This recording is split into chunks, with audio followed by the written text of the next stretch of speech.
સાહેબ, સ્વામિનારાયણ સંપ્રદાયના એક સાધુ દ્વારા છે તે બફાટ કરવામાં આવ્યો છે ને તેને લઈને હવે વીરપુરની અંદર જે આખું કહીએ કે જામી છે જંગ, જે રીતના બે પક્ષો વચ્ચે, એ મુદ્દે આપ શું માનો છો? જુઓ, સ્વામિનારાયણના એક સંત દ્વારા નહીં અને એક બફાટ નહીં, વધુ એક સંત દ્વારા વધુ એક વખત બફાટ કરવામાં આવ્યો. પહેલી વાત તો આ વખતે અમરોલીના જ્ઞાન પ્રસાદે એનો લાભ લીધો એમ કહો તો હાલે. જ્ઞાન લાભ જ લીધો એમ કહું છું. શું કામ લાભ લીધો? એને ખબર છે સનાતની હિન્દુઓમાં જરાય એકતા નથી, એટલે કાંઈ થશે નહીં.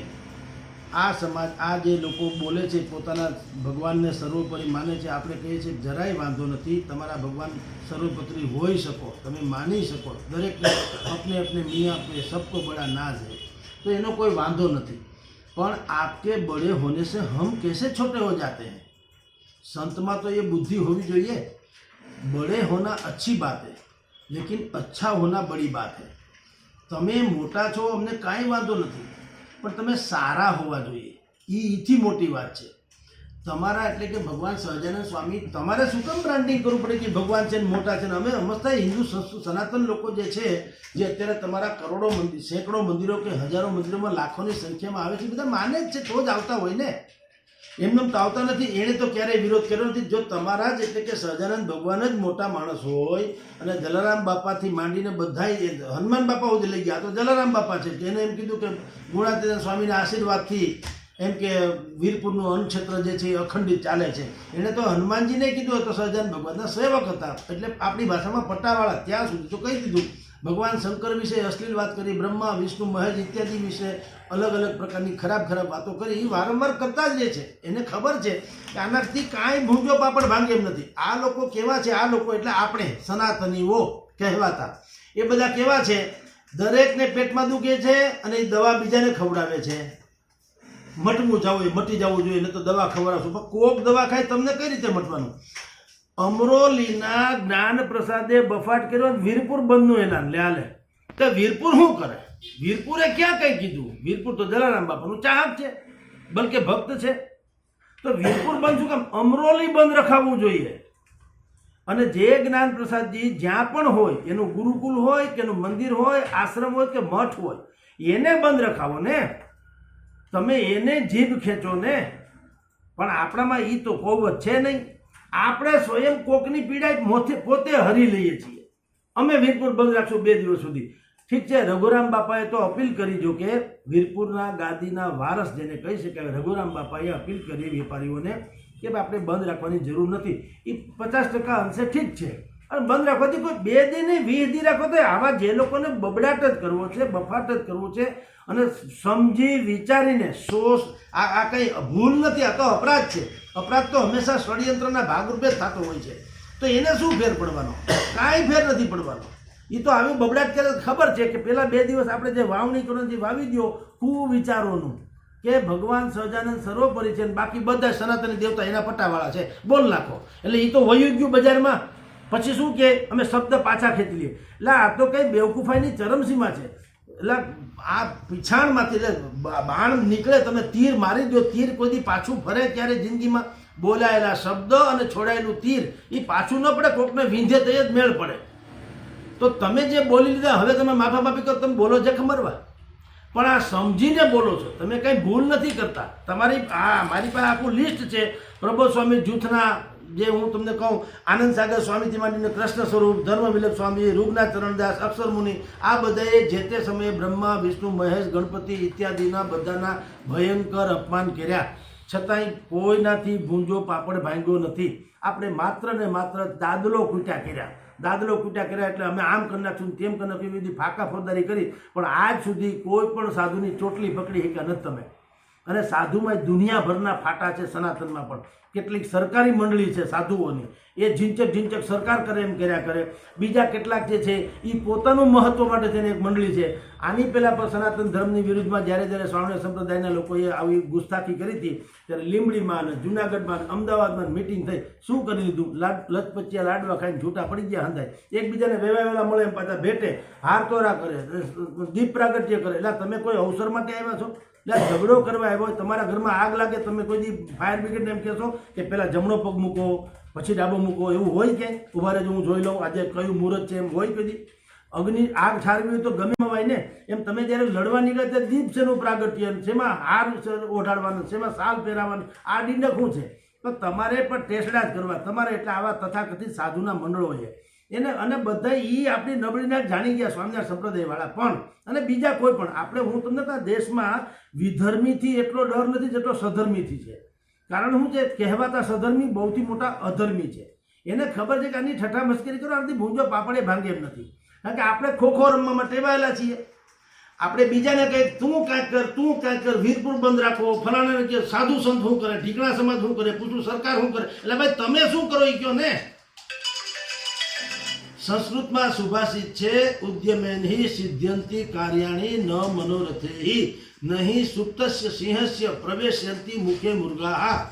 તમારે જો કાંઈક કરવું હોય તો ઉદ્યમેનહિ સિદ્ધ્યંતિ કાર્યાણી, તમારે કાંઈક મહેનત કરવી પડે તો તમારો મેળ પડે. તમારે પુરુષાર્થ થકી પ્રારબ્ધને જાગતું કરવું પડે. તમારે સનાતની ધર્મનો ધ્વજા કે પતાકા જો લહેરાતા રાખવા હોય તો આવા કોઈ પણ ટુંડા મુંડા કોઈ પણ માણસ આવી ગુસ્તાખી કરે તો જે આપણે ઓલા લોકો કહે ને ગુસ્તા કે રસૂલ કી એક ही સજા, સર તન સે જુદા, સર તન સે જુદા. હવે સર તન સે જુદા તો એટલે આગળ બધા કે તમે એને મારવા કાપવાનું કેમ કહી શકો? એટલે ભાઈ તમારા મા બાપને એ ગાળું દે તો તંત્ર કાંઈ કરી નથી તો તમારે બોલવામાં હું વાંધો? તમે ક્યાં જુદા કરી દીધા માની લો. પણ જ્યાં સુધી આ પ્રકારનો ખોફ, આ પ્રકારનો સંપ, આ પ્રકારનો આક્રોશ અને આ પ્રકારનું પેશન, આ પ્રકારની જનૂન, આ પ્રકારની લાગણી, આ પ્રકારની ઓળખ તમારી પ્રસ્થાપિત નહીં કરો ત્યાં સુધી આવા તથાકથિત જ્ઞાન પ્રકાશો પોતાનો અંધકાર જે છે એ આપણી ઉપર ઉછાળા કરવાના અને આપણાથી કશું જ થવા નથી. લખી રાખજો જી. સાહેબ જે વખત એક વાત કરીએ કે સ્વામિનારાયણ સંપ્રદાયના જે સાધુ હોય છે તે અનેક વખત વાયરલ વિડીયોને લઈને ચર્ચામાં રહેતા હોય છે કે પછી અનેક વખત આવી બફાટો કરી નાખતા હોય છે, પરંતુ જે કાર્યવાહી તંત્રએ કરવી જોઈએ તે તંત્ર તેની સામે કાર્યવાહી નથી કરતું. આ મુદ્દે આપ શું માનો છો? પાલતુ કૂતરા કોઈથી માલિકને ખેડાય એવું સાંભળ્યું? ક્યાંથી તંત્ર કંઈ કરે? એ તો રોટલિયા ભગત જેવા તો છે. એટલે તંત્ર કોઈ દિવસ કાંઈ કરવા નથી. એ વાંદરા છે ગાંધીજીના 3 વાંદરા જેવા હાથે કરીને કહેશે કે અમે સાંભળ્યું નથી, જોયું નથી, અમે કંઈ બોલતા નથી. તમે ફરિયાદ કરો માગ્યા વગર તો મા પીરશે નહીં. તમને એટલે કે મને ને તમને બધાયને આપણા આરાધ્ય દેવની કોઈ ઠઠ્ઠા મસ્કરી કરે તો આપણને કંઈક થવું તો જોઈએ ને. બધા પ્રદર્શન કરશે, નિદર્શન કરશે, ધરણા કરશે, આવેદનપત્ર આપશે, નિવેદનપત્ર આપશે, અરજી કરશે, અપીલ કરશે, વિનંતી કરશે, બધું કરશે. કોઈ નામાં ત્રેવડે ચોટી પકડીને થડાક કરતી એક ઠપકારી દે. કોઈ પણ હરામ ખાય આવું બોલે તો નહીં બોલે. શું કામ? બસ એ આપણા લોહીમાં નથી. અને લોહીમાં નથી તંત્રને એ ખબર જ છે આનાથી કાંઈ આ બધી વાતો કરશે મોટી મોટી, બાકી હરામ બરાબર કોઈને કાંઈ થાય તો. અને કાં કરીને શું કરી લે હો? મેં તમને કીધું એમ વીરપુર બંધ એટલે અમરોલી બંધ રખાય કે વીરપુર બંધ રખાય? જેની આ ગુસ્તાખી કરી સજા એને અપાય કે વીરપુરવાળા? વીરપુરવાળા શું કરે? એણે કંઈ કર્યું છે? તો આ વારંવાર થવાનું. તંત્ર લેશ માત્ર બોલવાનું નથી. તંત્રને તો એક મુદ્દાનો કાર્યક્રમ છે. એને તમારા ને મારામાં જેમ બીજા બધા સંતો શાસ્ત્રોમાં કહે છે ને કે દરેક માણસમાં આત્મામાં પરમાત્મા છે, જુઓ એને આત્મા પરમાત્મા જેવું કાંઈ નથી. એને તો મતાત્મા દેખાય છે, મહાત્મા નહીં, મતાત્મા. દરેકમાં મત દેખાય છે. એટલે તંત્ર કાંઈ કરવાનું છે નહીં. તંત્ર કરે એવું તમારે કરવું જોઈએ. જો એવું ન હોત તો કોઈ દિવસ અંગ્રેજો ખુશીથી ન વયા જાત. એ 250 વર્ષથી હતા. કાંઈક કોકે કર્યું, પ્રજાએ જાગૃત થયા. મહાત્મા ગાંધી પછી આવ્યા પણ લોકો જાગૃત થયા. સુભાષચંદ્ર બોઝથી માંડીને રાણી લક્ષ્મીબાઈ કે જેથી માંડીને તમામ પ્રકારના યોદ્ધાઓએ જે લડત શરૂ કરી મંગલ પાંડે સુધીના આ બધાએ ચળવળ શરૂ કરી ત્યારે થયું. અંગ્રેજો એમને કે બહુ રાજ ભોગવી લીધો, હાલો નીકળી આવી ગયા, આટો મારવા આવ્યા, બહુ થઈ ગયું. એવું ન હોય. તમારે જાગૃતિ દાખવવી પડે તો મેળ પડે. બાકી તંત્ર બંત્ર કાંઈ કરે નહીં. તંત્રને બધી જ ખબર છે.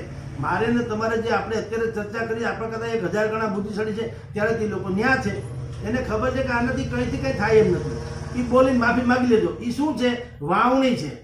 એ આનંદ પ્રકાશ ભાઈ જ્ઞાન પ્રકાશ જે બોલી ગયા એ કરોડો લોકોએ સાંભળી લીધા. વિવાદને કારણે સાંભળી લીધા.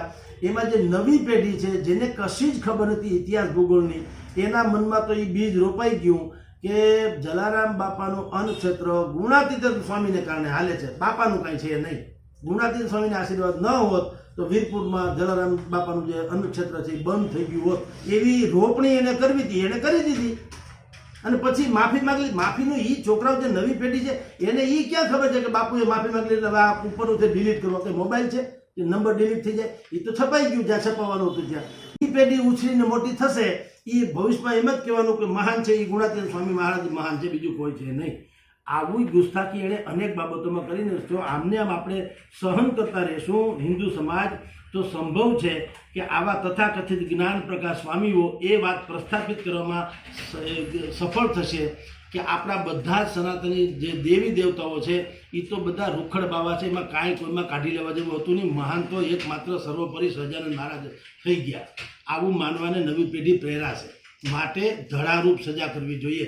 જે સમાજ ઉચિત વ્યક્તિનું યોગ્ય સમયે સન્માન અને દોષિતને ધડારૂપ સજા ન કરે એ સમાજનું કે એ સનાતની ધર્મનું કે ગમે તે હોય એનું કોઈ ભવિષ્ય હોતું નથી. જી.